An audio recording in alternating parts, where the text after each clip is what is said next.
All right, we're here with Rick Steves, who's a major proponent of Washington's Initiative 502. And Rick, how's your Hempfest so far? Loving it. I was in Europe 2 days ago. There's only one thing I'd fly home from Europe for, and that's Hempfest. Oh yeah, and so when you describe this to people in Europe, do they get a feel for what this festival is like? This festival? Yeah. Do they believe it? I mean, you know, it's sort of legendary. 100,000 people or whatever it is getting together. I don't know if there's anything like that in Europe. On the other hand, in Europe, it's not. They don't understand what the big deal is because they don't have 80,000 people in jail. Right. I mean, in the Netherlands, marijuana, they haven't arrested a pot smoker for 25 years, and most Dutch people have never smelled marijuana. It's not even on their radar. There's just some people like it, so what? You got some vegetarians, you got some pot smokers, you got people who like, you know, country music. I mean, it's just everybody can do their thing.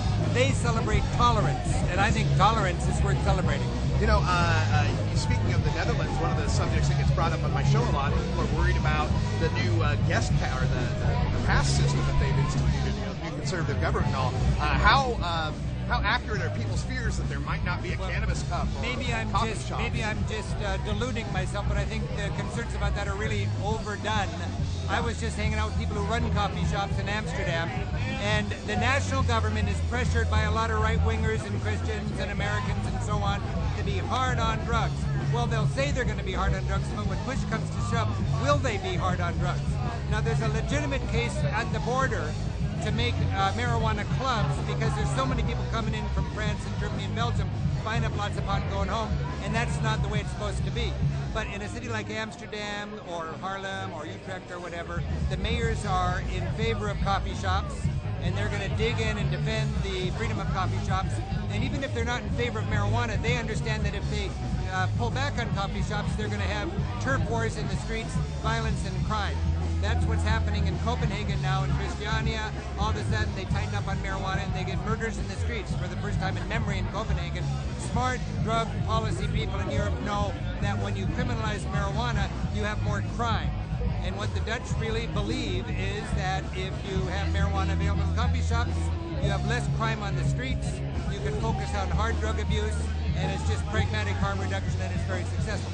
So, bottom line, I am pretty confident that we will not see a change in coffee shop policy for travelers in Amsterdam.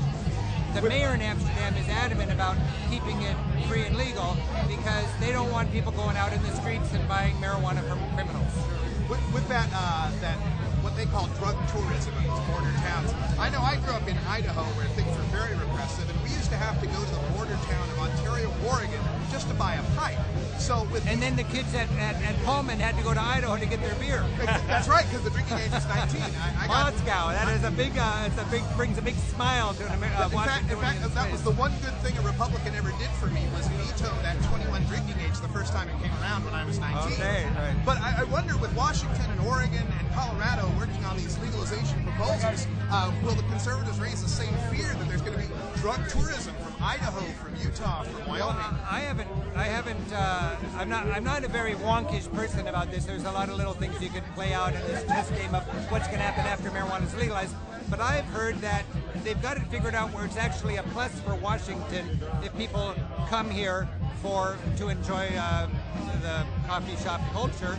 I don't know if it's going to be good for the economy or bad, but I haven't heard anybody too concerned about it. All right, final words. I know we want to get busy here at Hempfest and have some fun. I-502 is on the ballot. Let's tell the listeners and the viewers here why they need to pass this. Russ, you introduced me as a supporter of I-502. I am a co-sponsor of I-502. That's right.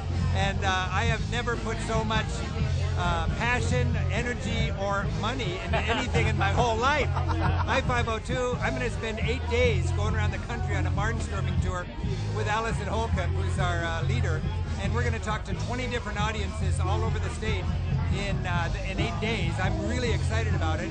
And I'm not, you know, I respect that there are people in the drug reform community that don't think I-502 goes far enough. And, you know, we could have that discussion respectfully, but I'm interested in bringing some common sense and a better understanding about drug policy issues to the population in general. That's my focus. And we're going to talk